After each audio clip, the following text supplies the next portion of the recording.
একটি চাঞ্চল্যকর তথ্যের মাধ্যমে জানা গিয়েছে বিটিএস এর সব থেকে ছোট সদস্য জিয়ন জাংকুক তিনি বলেছেন, হ্যাঁ ঠিক শুনেছেন, তিনি বলেছেন তিনি ওয়ার্ল্ডের কোনো কান্ট্রির মেয়েকে বিয়ে করবেন না, তবে তিনি বাংলাদেশি মেয়েকে বিয়ে করতে চান। এই নিউজটি আমরা জানতে পেরেছি সাউথ কোরিয়ার একটি ইন্টারভিউ থেকে। তিনি সেখানে নিজেই বলেছেন আর্মি ক্যাম্প থেকে ফিরে এসেই তিনি বিয়ে করবেন, কারণ তার বিয়ের বয়স হয়ে গিয়েছে অনেক আগে।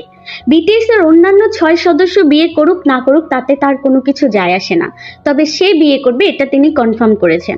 আমরা আমাদের বিভিন্ন তথ্যের মাধ্যমে তার থেকে জানার চেষ্টা করেছিলাম মেয়েটি কে। তিনি বলেছেন সেই মেয়েটিকে তিনি অনেক আগেই দেখেছে। হ্যাঁ, আপনারা ঠিকই শুনেছেন, জাংকুক লুকিয়ে লুকিয়ে বাংলাদেশে এসেছিল একবার ফুচকা খাওয়ার জন্য। তখন তিনি সেখানে এসে একটি মেয়েকে পছন্দ করেছিল। তারপর থেকেই তিনি নির্ণয় করেন যে তিনি এসে সেই মেয়েটিকেই বিয়ে করবেন। আমরা অনেক উৎসাহের সাথে তার কাছে জানতে চাইলাম সেই লাকি মেয়েটা কি। তিনি বলল আমি এখন তার নাম বললে অন্যান্য আর্মিরা তাকে পিটিয়ে মেরে ফেলবে, তাই আমি কোনো প্রকার নাম বলতে চাই না। আমি নাম না বলে সরাসরি এসেই তাকে বিয়ে করব। তো আমরা জানতে চাই জাংকুকের কাছ থেকে যে জাংকুক কি সত্যি বাংলাদেশি মেয়ে বিয়ে করবে? এটা জানার জন্য কি আমাদের তাহলে অপেক্ষা করতে হবে?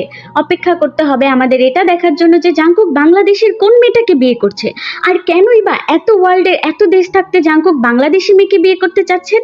জাংকুকের মতামত অনুসারে বাংলাদেশি মেয়েরা অনেক পরিমাণে টক্সিক হয়, এরা জামাইয়ের জন্য মাইর খেতেও পারে, মাইর দিতেও পারে, আর এই জিনিসটাই জাংকুকের অনেক বেশি ভালো লাগে। জাংকুক বলেছে যদি তার পরিবার বাংলাদেশি বউকে মেনে না নেয় তাহলে সে বাংলাদেশেই থেকে যাবে। হ্যাঁ ঠিকই শুনেছেন, শ্বশুরের দেওয়া বাস চালিয়ে হলেও সে তার স্ত্রীকে খাওয়াবে। কিন্তু আমরা জাংকুকের কাছে জানতে চেয়েছিলাম যে আপনি যদি বাংলাদেশে থাকেন আপনাকে তো আর্মিরা ছিঁড়ে কুড়ে খাবে, তখন আপনি কি করবেন? জাংকুক বলেছিল আমি রাবনে বানাদে জরির মতো একটা গোফ লাগাবো, তাহলে আমাকে অনেকেই চিনবে না। তো আপনাদের কি মনে হয় জাংকুককে কি আসলেই চিনবে নাকি চিনবে না? আমরা খুব শিহরিত হয়ে তাকে প্রশ্ন করলাম কে কাকে বিয়ে করবে। তখন জাংকুক বলল কে কাকে বিয়ে করবে এটা আমার দেখার বিষয় না, আমি বাংলাদেশি মেয়ে বিয়ে করব এটাই আমার দেখার বিষয়। আর তার থেকে বড় কথা বাংলাদেশের 6টা ঋতু এটা আমার সব থেকে বেশি ভালো লাগে। বাংলাদেশের মানুষরা অনেক বেশি ঝগড়টে টক্সিক, তারা ভাত খেতে খুব পছন্দ করে, এখন আবার কোরিয়ার দেখা দেখে কোরিয়ান নুডলস খায়। এর জন্য আমি চাই বাংলাদেশি মেয়েকে বিয়ে করতে। বাংলাদেশি মেয়েরা ঘর ঝাড়ু দিয়ে খাটের নিচে ময়লা রাখে, এটা আমার কাছে অনেক বেশি ভালো লাগে, তাই আমি বিয়ে করতে চাই। আর তার থেকে বড় কথা বাংলাদেশি মেয়েরা হাজবেন্ডদেরকে লুঙ্গি দেয়, আর আমি লুঙ্গি পরে কমফোর্ট ফিল করবো, এটা একটা প্রাকৃতিক এসি। আর ঠিক এই কারণেই জাংকুক বাংলাদেশি মেয়েকে বিয়ে করতে চায়। তো বন্ধুরা তোমরা কি জানতে চাও যে জাংকুক বাংলাদেশের কোন জেলার মেয়েকে বিয়ে করতে চায়? এই প্রশ্নটা আমাদের চ্যানেলের সাংবাদিকরা জাংকুককে করেছিল যে আপনি বাংলাদেশের কোন জেলার মেয়েকে বিয়ে করতে চান। তখন জাংকুক বলেছে আমি 64টা জেলার 64 জনকেই বিয়ে করতে চাই, কিন্তু আমি আসলে এতজনকে বিয়ে করতে পারবো না, তাই আমি যে কোনো একটা জেলার মানুষকেই বিয়ে করব। তো আমরা তাকে অনেক রিকোয়েস্ট করেছি সেই জেলাটার নাম বলার জন্য।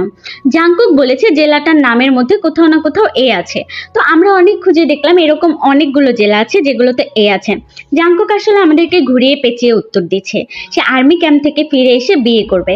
তো আর্মিরা তোমরা কি জাংকুকের বিয়ে খাওয়ার জন্য প্রস্তুত? আমি তো অনেক রকমের প্রস্তুত, কিন্তু জাংকুক কাকে বিয়ে করবে? জাংকুককে বললাম আপনি কি ফর্সা মেয়ে বিয়ে করবেন নাকি শ্যামলা? তখন জাংকুক বলল আমি কুচবরণ একটা কালো মেয়ে বিয়ে করব, যেন অন্ধকারে তাকে আমি খুঁজে না পাই, আর তখন আমি আরেকটা বিয়ে করে। জাংকুকের এই কথাটা শুনে আমরা অবাক হয়ে গেলাম। তবে জাংকুক প্রস্তুতি নিচ্ছে, সে নাকি আর্মি ক্যাম্পে আর মাত্র কয়েক মাস থাকবে, তারপর চলে এসে বিয়ে করবে বাংলাদেশি এক আর্মিকে। জানি না সেই আর্মিটা কে, তার কথা জানার জন্য আমরা অনেক ঘুরছি, বাট কোনোভাবেই খুঁজে পাচ্ছি না।